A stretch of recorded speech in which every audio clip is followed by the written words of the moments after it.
అప్పుల బాధలు వెంటాడుతున్నాయా? అయితే 6 జేవిఆర్ వారి జాతిరత్నాలు ధరించండి. హలో అండి, అందరికీ నమస్కారం. నేను మీ కట్టా కార్తీక్. బిగ్ బాస్ని బ్యాన్ చేయాలి, బిగ్ బాస్ షోని అర్జెంటుగా ఆపాలి. ఈ డిమాండ్లు సమాజంలో చాలా పెద్ద ఎత్తున వస్తూ ఉన్నాయి. కొంతమంది యువకులు పోలీస్ స్టేషన్ను కూడా అప్రోచ్ అయ్యి బిగ్ బాస్ని ఆపాలని చెప్పేసి ఫిర్యాదులు ఇస్తూ ఉన్నారు. ఎందుకు బిగ్ బాస్ మీద అంత వ్యతిరేకత? ఇప్పుడు నడుస్తుంది తెలుగు బిగ్ బాస్ 9 సీజన్. దేశవ్యాప్తంగా కూడా బిగ్ బాస్ షోలు ఉన్నాయి. తమిళ్లో ఉంది, కన్నడలో ఉంది. కానీ కన్నడలోనే ఇటీవల ఆఫ్ చేశారు. అక్కడ లోపల నుంచి వ్యర్థాలు బయటకు వస్తున్నాయి. దానివల్ల అక్కడ చుట్టూ ఉన్న వాళ్ళకి ఇబ్బందికరంగా ఉంది అనే కారణం చేత, రెండోది వాళ్ళు క్లీనింగ్కి బాధ్యత తీసుకోవట్లేదనే కారణం చేత కన్నడలో బిగ్ బాస్ షోని బ్యాన్ చేశారు.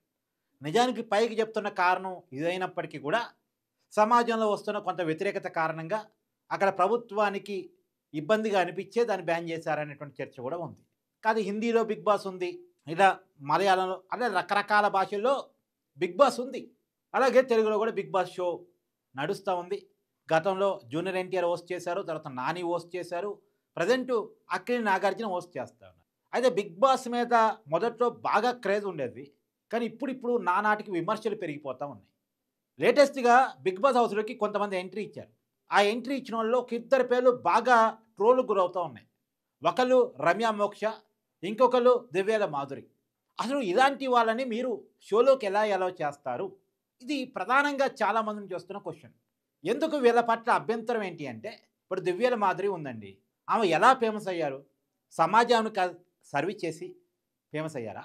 లేదు నటనలో బాగా నటించి సినిమాల్లో యాక్టింగ్ స్కిల్స్ని చూపించి జనామోదం పొంది ఫేమస్ అయ్యారా? కాదు. ఆమె ఎలా ఫేమస్ అయ్యారంటే, ఆమె కొన్ని ఇంటర్వ్యూలు ఇచ్చారు దువ్వాడ శ్రీనివాస్ ఎమ్మెల్సీతో కలిసి. దువ్వాడ శ్రీనివాస్ అనేటువంటి వ్యక్తి ఒక ఆంధ్రప్రదేశ్ ఎమ్మెల్సీ, వైసీపీ పార్టీకి సంబంధించిన నాయకుడు. కాకపోతే ఆ పార్టీ సస్పెండ్ చేసింది ఇటీవల. సస్పెండ్ చేయడానికి కూడా ఉన్న కారణం ఏంటంటే, ఈ శ్రీనివాసు మాధురి కలిసి అనేక ఛానళ్ళకి ఇంటర్వ్యూ ఇచ్చారు. వీళ్ళు సహజీవనం చేస్తున్నామని చెప్పారు, మా మధ్య ప్రేమ ఉంది అని చెప్పారు, మా మధ్య అడల్టరీ నడుస్తుంది అని చెప్పారు. ఇక్కడ దువ్వాడ శ్రీనివాస్కి మ్యారేజ్ అయింది, పిల్లలు కూడా ఉన్నారు. వాళ్ళ పిల్లలు కూడా చాలా పెద్ద పిల్లలే, వాళ్ళకి పెళ్ళిళ్ళు చేయాలి, చాలా బాధ్యతలు ఉన్నాయి. కానీ భార్యతో విడాకులు ఇవ్వకుండానే వేరుగా ఉంటూ ఏదో కుటుంబ గొడవలు చెప్తూ ఈమెతోటి సహజీవనం చేస్తున్నాడని. మన దివ్యాల మాధురి, ఈమెకి ఒక కుటుంబం ఉంది, ఈమెకి పిల్లలు ఉన్నారు, ఈమె కూడా విడాకులు ఇవ్వకుండానే ఇతనితో కలిసి సహజీవనం చేస్తుంది. పైకి వీళ్ళు చెప్తుంది అడల్టరీ పర్మిషన్ ఉంది కదా, సుప్రీంకోర్టు అవకాశం ఇచ్చింది కదా, మే ఇద్దరం మేదర్స్ కదా, మా ఇష్టం కదా అనేది ఓకే. కానీ ఇది టెక్నికల్గా లీగల్గా చెల్లుబాటు అవుతుందేమో, కానీ సమాజం దీన్ని రిసీవ్ చేసుకోలేదు. మీరు భార్యకో భర్తకో విడాకులు ఇచ్చి అఫీషియల్గా మీరు పెళ్లి చేసుకుంటాను, అఫీషియల్గా సహజం చేస్తే వేరు.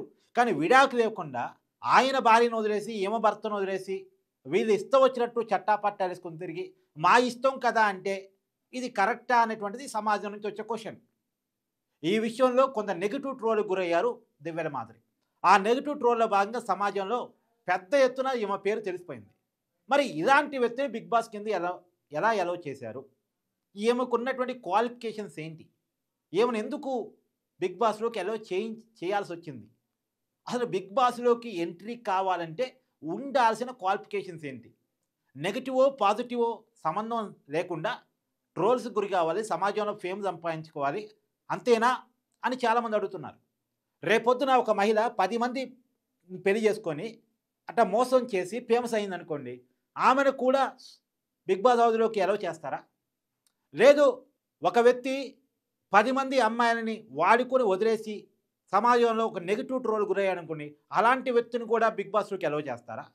అంటే సమాజంలో నేరాలు చేస్తే, సమాజానికి ఇష్టం లేని పనులు చేస్తే, మన సంస్కృతి సాంప్రదాయాన్ని పాడు చేసే పనులు చేస్తే, దానివల్ల నెగిటివ్ ట్రోల్ వచ్చినా సరే మీరు బిగ్ బాస్లోకి అలౌ చేస్తారా అనేటువంటి క్వశ్చన్ ఇప్పుడు పెద్ద ఎత్తున రేజ్ అవుతుంది. ఇంకోటి రమ్య మోక్ష వాళ్ళ సిస్టర్స్, వాళ్ళు పచ్చళ్ళ వ్యాపారం కూడా పెట్టుకున్నారు.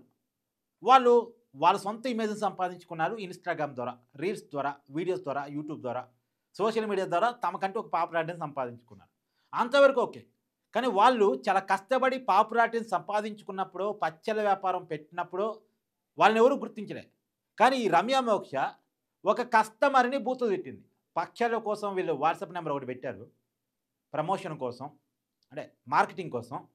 ఆ వాట్సాప్ నెంబర్లో ఒక వ్యక్తి అప్రోచ్ అయితే ఈ రేట్ చూసి వామ్మో ఇంత రేటా అని అడిగినందుకు రకరకాల బూతులతో ఆ కస్టమర్ మీద ఆమె విరుచుకు పడిందట. అప్పట్లో బాగా ఈ విషయమే చర్చలు నడిచాయి. నువ్వు పచ్చళ్ళే కొనలేవు, నీకు పెళ్ళి ఎందుకు, నువ్వు ఏదో రకరకాలుగా అతన్ని అబ్యూజ్ చేసింది ఆవిడ. అబ్యూజ్ చేసినప్పుడు నెగిటివ్ ట్రోల్స్ గురైంది. తర్వాత క్షమాపణ కూడా చెప్పింది. అయినా కానీ ఆ క్షమాపణ కూడా సమాజం యాక్సెప్ట్ చేయలే. ఇంకా ఆమె బిహేవియర్ మారలేదు అన్నటువంటి ఒపీనియన్‌లో సమాజం ఉంది. సరే ఆడపిల్ల ఒక తప్పు చేసి ఉండొచ్చు, క్షమాపణ చెప్పి ఉండొచ్చు. కానీ ఇప్పుడు బిగ్ బాస్‌లోకి తీసుకోవడానికి ఉన్న కారణం ఈ నెగిటివ్ ట్రోల్‌కి గురి కావటం. ఈ నెగిటివ్‌నెస్‌ని ఆ మూట కట్టుకోవటం. అంటే రేపు బిగ్ బాస్ హౌస్ ఏం సందేశం ఇస్తుంది? మీరు బూతుల ద్వారా ఫేమస్ గాండి, మీరు సహజీవనాల ద్వారా ఫేమస్ గాండి, మీరు సమాజానికి అభ్యంతరకరమైనటువంటి విషయాల ద్వారా ఫేమస్ గాండి, మిమ్మల్ని బిగ్ బాస్ హౌస్‌లోకి మేము పిలుస్తాం. మీరు ఫేమస్ కావడానికి ఏదో ఒకటి చేయండి. దొంగతనాలు చేస్తారా? దోపిడీలు చేస్తారా? మర్డర్ చేస్తారా? మానభంగాలు చేస్తారా? మోసాలు చేస్తారా? కుట్రలు చేస్తారా? మాకు సంబంధం లేదు. మీరు ఫేమస్ అయ్యి ఉంటే మేము పిలుస్తాం అని చెప్పదలుచుకున్నారా? ఇది సమాజం నుంచి వస్తున్నటువంటి క్వశ్చన్. అందుకని గతంలో లేనంతగా బిగ్ బాస్ హౌస్‌ని బ్యాన్ చేయాలి అనేటువంటిది చాలా పెద్ద ఎత్తున వినపడతా ఉంది. అసలు ముక్కు మొహం తెలియని వాళ్ళని ఒక ఇంట్లో పెట్టి అలా ఉంచడం కరెక్టా కాదా అనే దాని మీద ఎప్పటి నుంచో డిబేట్ ఉంది. కానీ జనం ఆదరిస్తున్నారు కాబట్టి ఆ షో నడిచిపోతూ ఉంది. మన జనాలకి ఏంటంటే పక్కింటోడి మీద ఎదురింటి వాళ్ళ మీద ఇంట్రెస్ట్. వాడింట్లో ఏం జరుగుతుంది, వీళ్ళింట్లో ఏం జరుగుతుంది అని, వాళ్ళింట్లో వాళ్ళు ఏం జరుగుతుంది అనేది వాళ్ళు పట్టించుకోరు. అంతకన్నా వాళ్ళింట్లో అసలు తినడానికి తిండి ఉందా, టికాణం ఉందా అని కాదు, పక్కింటోళ్ళు ఎలా ఉన్నారు, వాళ్ళలో ఏమైనా గొడవలు ఉన్నాయా, వాళ్ళకి ఏమైనా అఫైర్స్ ఉన్నాయా, వాళ్ళలో వాళ్ళకి విభేదాలు ఉన్నాయా, పక్కింటో అన్నదమ్ములు కొట్టుకుంటున్నారా, భార్య భర్తలు కొట్టుకుంటున్నారా, తండ్రి కొడుకులు కొట్టుకుంటున్నారా, తల్లి కూతుళ్ళు కొట్టుకుంటున్నారా, ఆవిడెవరిని చూస్తుంది, ఆయన ఎవరిని చూస్తున్నారు, ఈ ఇంట్రెస్ట్ సహజంగా మన జనాలకి కొంత ఎక్కువ. అది తప్ప ఒప్పని ఖచ్చితంగా తప్పే. కానీ దురదృష్టం కొద్దీ అలాంటి అలవాటు ఉన్న వాళ్ళు సమాజంలో చాలామంది ఉన్నారు. అందరూ అని నేను అన్ను, కానీ చాలామంది ఉన్నారు. ఈ ఆలోచన ఇలాంటి వాళ్ళని మెప్పించడం కోసం, ఇలాంటి వాళ్ళని తమ వ్యూవర్స్‌గా మార్చుకునే బిజినెస్ అవసరాల కోసం బిగ్ బాస్ నడుస్తుంది. ఎన్ని వివాదాలున్నా బిగ్ బాస్ నడుస్తుంది. దానికంటే ఒక క్రేజు, దానికంటే ఒక బిజినెస్ మార్క్ వస్తుంది. కానీ ఇటీవల షో లోపలికి ఎలో చేసిన వాళ్ళ రీత్యా బిగ్ బాస్ మీద విమర్శలు ఎక్కువయ్యాయి.